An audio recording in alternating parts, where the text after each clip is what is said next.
नमस्कार। आप सभी श्रोतागण का हार्दिक आभार और अभिनंदन।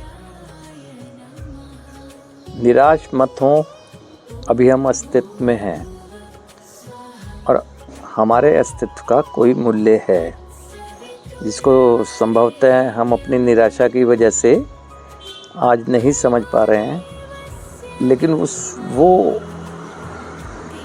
अवश्य समझता है इस बात को जिसने हमें पुनर्जन्म का अवसर दिया।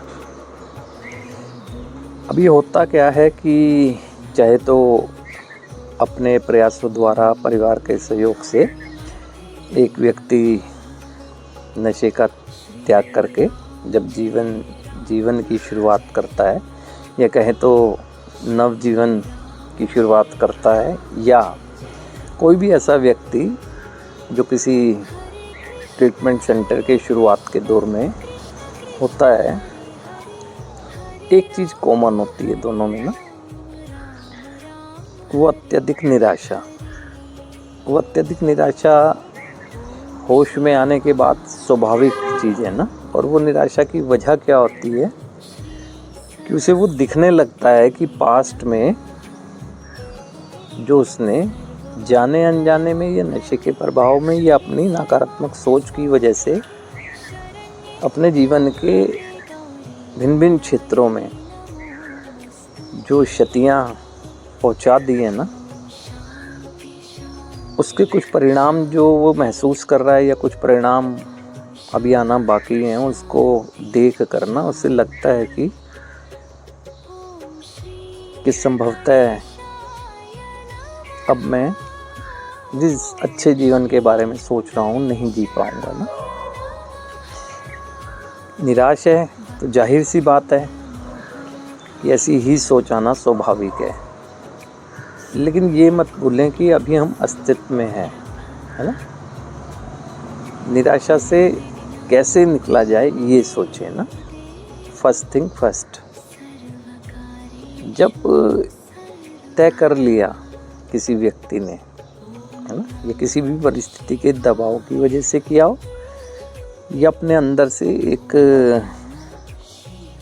ऐसी सोच आ गई हो कि अब मुझे ये सब नहीं करना जो मैं कर चुका हूँ, अब मुझे आगे बढ़ना है। जो मैं कर चुका हूँ वो नहीं करना है, अब मुझे आगे बढ़ना है। तो वर्तमान में तो सोच में आगे बढ़ना है ना। तो जाहिर सी बात है कि उस पास्ट के इवेंट को या दुष्परिणामों को क्यों अपने पाँव की जंजीर बना के रखता हूँ ना। अब मुझे आगे बढ़ना है। ठीक है, ये ज़रूरी है पास्ट में कैसे भटके हैं इस बात का चिंतन किया जाना, है ना, क्योंकि रास्ता हमारे पास्ट से ही निकलना है, लेकिन उसके बोझ को अपने ऊपर इतना हावी नहीं होने देना है कि मैं आगे बढ़ भी ना पाऊँ ना। अब करना क्या चाहिए? चिंतन ज़रूरी है। वो ट्रीटमेंट सेंटर में भी जो 12 स्टेप थेरेपी के माध्यम से उपचार किया जाता है, उपचार के बारे में समझाया जाता है, तो वहाँ पर भी यही प्रोसेस, और घर पर भी चाहें तो इस प्रोसेस को अडॉप्ट करके आगे बढ़ा जा सकता है ना। करना क्या चाहिए? पास्ट में देखें, सर्वप्रथम अपनी सोच को देखें ना, अपने उस जीवन को भी देखें जो कभी अच्छा था, जिसके बल पर जीवन में सफलताएं प्राप्त की थी। क्योंकि पास्ट देखना है तो पूरा ही देखना होगा ना, अन्यथा वो अंधकार में पास्ट तो दुख, तनाव, चिंता, अवसाद ही देता रहेगा। तो पूरे पास्ट को देखें ना। ये देखें कि जो सफलताएं थी उसमें अपने आप से ही प्राप्त कर ली थी या सहयोग भी मिला था किसी का ना। तो दिखता है ना, तो दिखेगा। और एक व्यक्ति जब चिंतन में इन्वॉल्व हो जाता है, तो यानी वर्तमान क्षण में जो उसे निराश करने वाली बातें होती हैं, वो स्वाभाविक सी बात है, आना कम हो जाती हैं, बिल्कुल भी नहीं आती है, क्योंकि वो व्यस्त है। उसे जब दिखता है कि अच्छा तो था, वो स्वयं से, पहले शुरुआत स्वयं से होगी, अच्छा तो था, लेकिन उसकी सोच ने ही ना जो उससे ट्रैप कराया नशे में ना, और उसने इसके बारे में किसी से कोई सुझाव या सलाह भी नहीं ली, खुद से, यानी खुद का चुनाव था उसका ना, तो जिम्मेदारी खुद की है उसकी उसे निकालने की ना। दूसरे सहयोग मात्र कर सकते हैं। तो देखता है तो एक उसे अच्छा पार्ट भी दिखता है, फिर जो भटका तो उसे वो पार्ट दिखता है जिसमें भटका है ना। तो दोनों चीज़ें आ गई ना। अब वर्तमान में जीवन को आगे बढ़ाना है तो जाहिर सी बात है कि दोनों ही जो पास्ट के इवेंट हैं वो सिखाने का काम करेंगे। एक गलत मार्ग पर रोकने का काम करेंगे और दूसरा जीवन को आगे बढ़ाने का काम करेंगे ना। तो ये चीज़ें जब वो देख लेगा तो उसके अंदर खुद एक विश्वास आता है कि मैं भी कर सकता हूँ ना। वो अपने गुणों को जागृत करता है ना, और करने भी चाहिए, है ना। किसी भी व्यक्ति में गुण अवगुण दोनों होते हैं।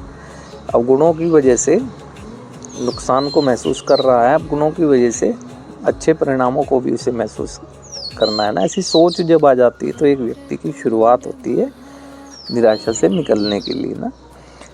अभी सेकंड थिंग क्या होना चाहिए कि उसके नशे के प्रभाव की वजह से ये मत भूलें कि जो उसका परिवार है उसको भी भावनात्मक और मानसिक क्षतियाँ हुई हैं। हुई आर्थिक क्षतियाँ भी हैं, लेकिन आर्थिक क्षतियों की परवाह कोई नहीं करता है ना। गंवाया है उसको फिर पाया जा सकता है ना, बस पाया नहीं जा सकता है तो बीते हुए समय को ना। तो ये देखना चाहिए कि परिवार में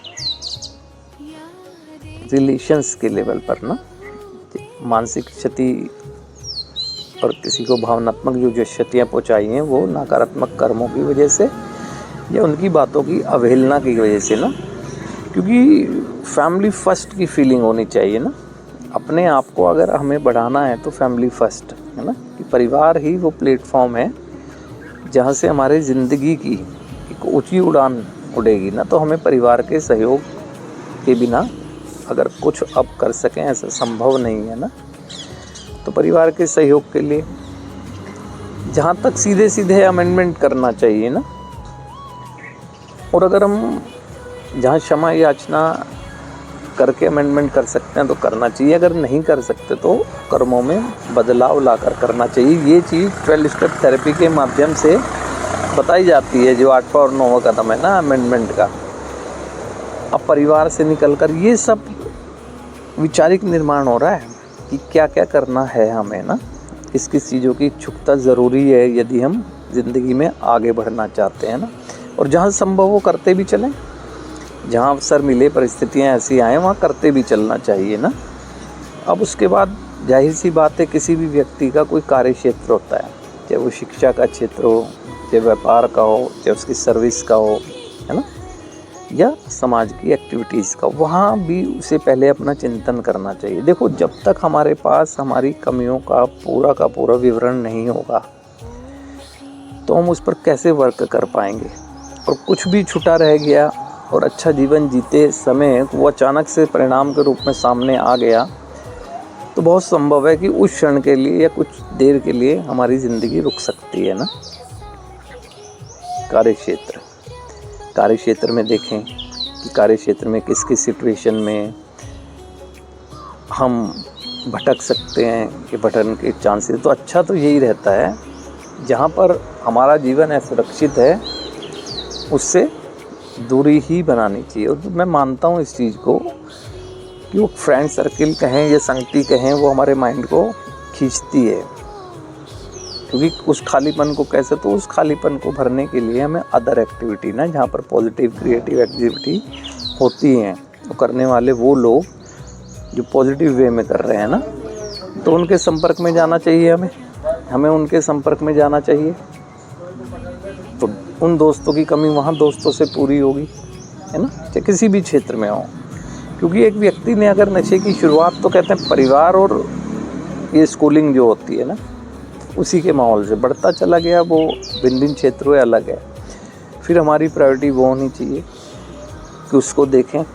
और हर व्यक्ति के अंदर कुछ ना कुछ हॉबीज़ होती हैं ना, जिस पर वो जिया भी है पहले ना, और नहीं भी है तो बनानी चाहिए ना, बनानी चाहिए कुछ ऐसी चीज़ें। क्योंकि जो कार्य क्षेत्र से टाइम गैप मिलता है ना, तो उसको कैसे भरा जाएगा ना। तो उसके लिए वही एक्टिविटीज़ जो हॉबीज़ होती हैं हमारी, कुछ भी हो सकती है ना, वो निर्भर करता है व्यक्ति पर अपने ना, तो उस चीज़ों पर ध्यान देना चाहिए ना। और ये सारी चीज़ें जो उपचार ट्रीटमेंट सेंटर होते हैं वहाँ पर पूरी तरह से मेंटली प्रिपेयर कराया जाता है, क्योंकि वहाँ तो साथ साथ एक्टिविटीज़ में भी इन्वॉल्व कराया जाता है ना। लेकिन घर पर एक ठीक है, कर सकते हैं तो करना चाहिए ना, करना चाहिए। और कोशिश ये की जानी चाहिए परिवारों की तरफ से कि उसे एक पतंग की तरह, जैसे कहते हैं ना कि कभी कभी चूक परिवार से भी हो जाती है ना, कि पतंग की तरह टैकल करना है। उड़ रही है तो उड़ने दें, अगर लहराने लगी है थोड़ा साथ दें, अगर सही है तो सही को सही कहकर मोटिवेट करना चाहिए।